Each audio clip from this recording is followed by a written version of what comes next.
So big, this is so big. I think it's so big. Whoa.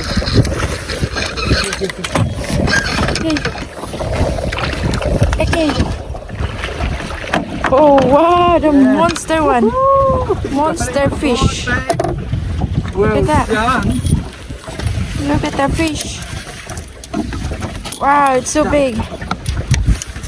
My first catch of the day.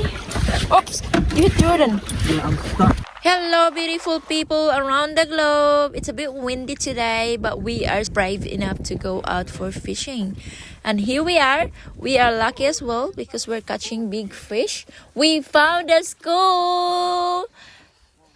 David is having fun and me as well. And Jordan as well.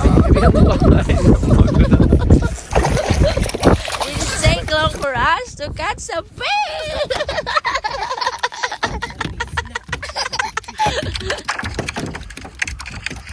Sheesh, look. Look, honey, see? 5 minutes. Took us. What, not even 5 minutes. Here's David here. He's catching some more. Well done, David. You're a professional fisherman now. Congratulations. See? Oh, no. Oh, no, it's got stuck on that other line. Ako na naman ang fishing. Tingnan natin kung may swerte ba ako kasi ang partner ko lagi nanguhuli. So, ito na. One again. Fish on the line. It's big one. I hope you put my trace properly. Last time it's not. Big one again. Can I go this way? Go this way. Got the net, yeah. Okay.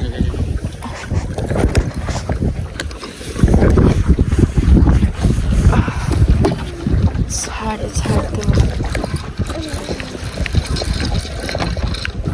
Oh. This way. Ooh, yay. Here it is. Yay, alright. Yep. Bring It's my fish. Bring one. Okay. Woo. Bucket. So ayan, super happy kami kasi ang dami naming huli. So ayan. Very good. Very good. Yeah, I'll put some more on. Face still in the water. Wow, lucky you saw that. So after niyang mag-cut ng aming mga bite, nag-decide kami mag-lunch. Yung seagull dyan, may dolphin pala sila nakita. Kinainan namin aming baon. Lamit kayaw. Chicken kebabs, rice, sweet chili and avocado. Very delicious. Ito na nga yung itsura ng chicken kebabs na niluto ni David kanina. Marinated na siya, binili namin, air fry lang namin kanina.